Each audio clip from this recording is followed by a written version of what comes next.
Vítejte! Na naší planetě se rodí úžasné projekty, které mohou nejen vzbudit úžas, ale také změnit běh dějin. Stávají se symbolem ambicí, příležitostí a touhy po budoucnosti, v níž se technologie, umění a inovace spojují v harmonické souhře. Co však mají společného obří továrna na čipy společnosti Samsung v Texasu, futuristické Woven City na úpatí hory Fuji, letovisko snů u Rudého moře a rekonstrukce legendárního stadionu Santiago Bernabéu? Odpověď je jednoduchá. Nejsou to jen budovy, ale kroky k vytvoření nového světa. V dnešním videu vám o vzniku těchto a dalších neuvěřitelných projektů řekneme více. Továrna na výrobu čipů Samsung. Jihokorejský koncern Samsung je jednou z největších finančních a průmyslových skupin na světě. Nejznámější společností skupiny je Samsung Electronics. Zabývá se výrobou přístrojů, spotřebičů a integrovaných obvodů. V roce 2020 se její viceprezident Ki-nam Kim pochlubil veřejnosti zprávou o výstavbě závodů na výrobu čipů v Texasu. Byla zahájena v roce 2022 a uvedení do provozu je naplánováno na druhou polovinu roku 2024. Pro umístění závodu bylo vybráno město Taylor. Původně se uvažovalo také o obcích v Arizoně na Floridě, ale Texas byl vybrán kvůli nižším místním daním, stabilním zdrojů elektřiny a také proto, že další výrobní závod společnosti Samsung se nachází v Austinu, vzdáleném 25 kilometrů od Tayloru. Očekává se, že budoucí závod se stane klíčovým výrobním centrem společnosti. Ta se nyní snaží získat prvenství ve výrobě čipů. Konkurentem společnosti je tajvanská společnost TSMC. Mikročipy pro různá zařízení se v tomto závodě budou vyrábět pomocí nejnovějších technologií. Celková plocha závodu bude mít více než 5 kilometrů čtverečních. Náklady na výstavbu závodu se odhadují na 25 miliard dolarů. Projekt Rudé moře. Saudská Arábie patří mezi 15 nejbohatších zemí světa. V posledních letech věnují úřady mimořádnou pozornost výstavbě moderních architektonických projektů, jejichž cena dosahuje astronomických částek. Jedním z nejdražších je projekt Rudé moře. Bude představovat rozvinutý rekreační komplex. Jako místo pro jeho výstavbu byla vybrána oblast v provincii Tabu. Letovisko se bude rozkládat na 180 kilometrech pobřeží Rudého moře a také na ostrůvcích v oblasti měst Al-Jawi Amlaj. Vzhledem k tomu, že teplota vody a vzduchu v regionu je trvale vysoká, bude letovisko připraveno přijímat turisty po celý rok. Výstavba byla zahájena v roce 2018. Jakmile bude letovisko v provozu, čekají na jeho návštěvníky malebné pláže s výhledem na hory, samozřejmě teplé moře, luxusní hotely, restaurace a vyvinutá infrastruktura pro potápění. Projekt Rudé moře se samozřejmě jeví jako skutečně rajské místo, zvlášť když náklady na výstavbu jsou 30 miliard dolarů. Woven City. V roce 2020 oznámila japonská korporace Toyota výstavbu plně autonomního města. Bude se nacházet na ostrově Honshu na úpatí Fuji 90 km od Tokia. Celková plocha města bude činit 71 hektarů. Toto město je koncipováno jako živá laboratoř. Zpočátku budou na jeho území žít pouze výzkumníci, kteří se budou zabývat testováním implementace umělé inteligence do městského prostředí. Podle Akio Toyody bude celé město ucelený systém. Lidé, dopravní prostředky a budovy budou vzájemně komunikovat pomocí umělé inteligence. Každý prvek města by měl být promyšlen do posledního detailu. Podle generálního plánu projektu by se Woven City mělo skládat ze 3 ulic. Jedna z nich je určena pro rychlá vozidla, druhá pro vozidla a chodce a třetí pro chodce. Woven City bude nejen inteligentním, ale také ekologickým městem. Všechny budovy mají být postaveny ze dřeva a na jejich střechách budou umístěny solární panely. Domy pro vědce budou vybaveny domácími roboty, senzory pro sledování zdraví a potřeb. V přepravě obyvatel do města budou využívána pouze plně autonomní vozidla s nulovými emisemi. Chytré město budoucnosti bude Toyotu stát 4 miliardy 680 milionů dolarů. ITER, experimentální zařízení pro jadernou fúzi. ITER váží 23 000 tun a je téměř 30 metrů vysoký. Tento fúzní reaktor se nachází v obci Saint-Paul-le-Durance, uprostřed komplexu o rozloze 180 hektarů spolu s pomocnými zařízeními. ITER, což v latině znamená cesta, daleko předčí největší experimentální reaktory, které jsou v současnosti v provozu, JET nebo Joint European Torus ve Velké Británii a společný evropsko-japonský reaktor JT60SA v Japonsku. Výstavba začala v roce 2010, montáž reaktoru byla zahájena v létě 2020 a termín dokončení je naplánován na rok 2035. Jedním z hlavních cílů reaktoru ITER je prokázat, že fúzní reakce může produkovat výrazně více energie v porovnání s množstvím energie spotřebované na spuštění samotného procesu. Tyto reaktory se nazývají tokamaki. Využívají kombinaci ohřívacích systémů, magnetů a dalších zařízení k provádění fúzních reakcí, uvolňujících energii v superhorkém plazmatu. Vzniklá magnetická pole zachycují a roztočí nabité částice v nádobě reaktoru, aby se mohly slučovat a produkovat termonukleární energii. Pokud jde o velikost, větší tokamaki poskytují lepší izolaci a déle drží částice vzniklé termojadernou syntézou. Produkují tedy více energie než menší zařízení. V nové komoře s wolframovým pláštěm vědci očekávají, že se podaří vytvořit plazmu o objemu 40 metrů krychlových a teplota uvnitř dosáhne 150 milionů stupňů Celsia. Aby bylo možné zajistit potřebný objem plazmatu, musí být magnetické pole 200 000krát silnější než magnetické pole Země. 18 cívek bude chlazeno na teplotu minus 269 stupňů Celsia.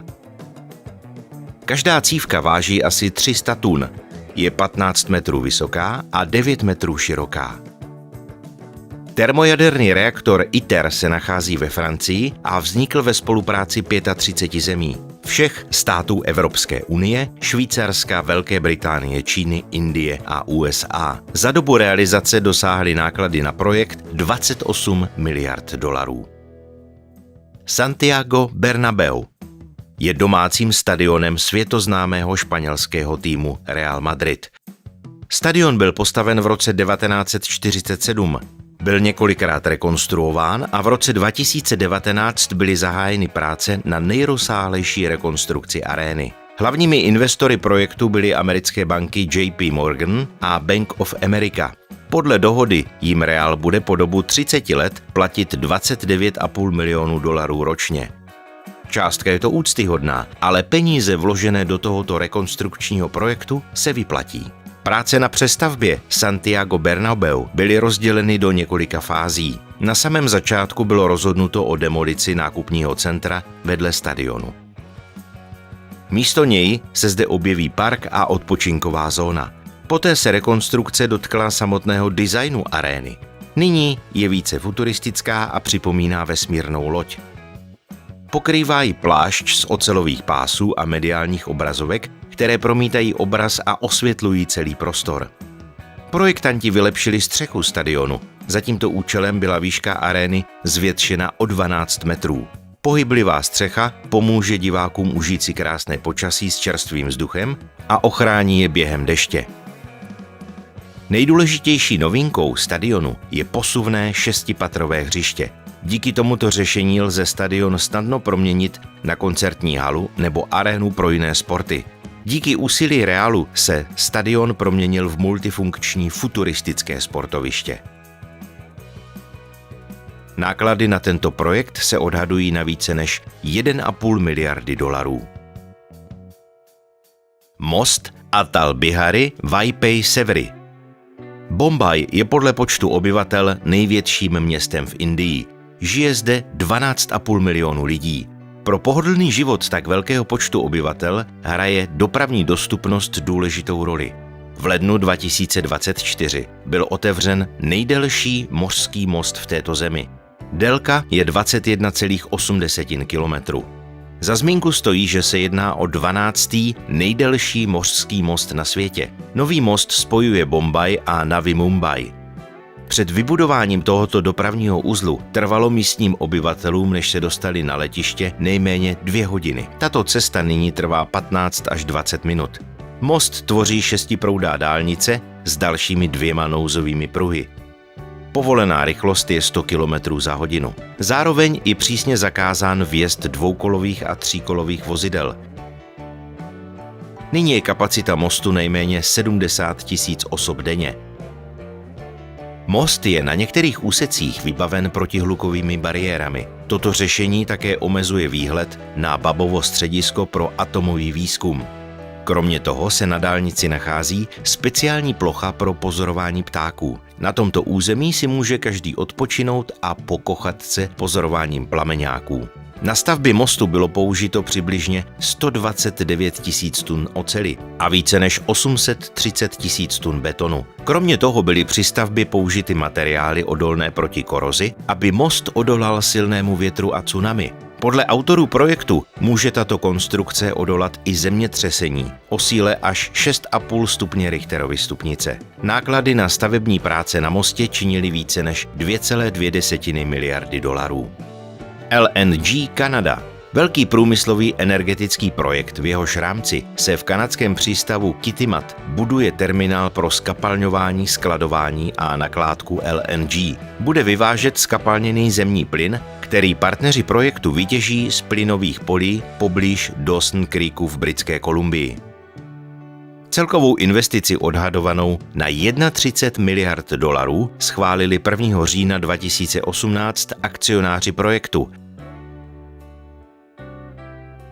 Jsou jimi dceřiné společnosti 5 koncernů: Shell, Petronas, PetroChina, Mitsubishi a Kogas.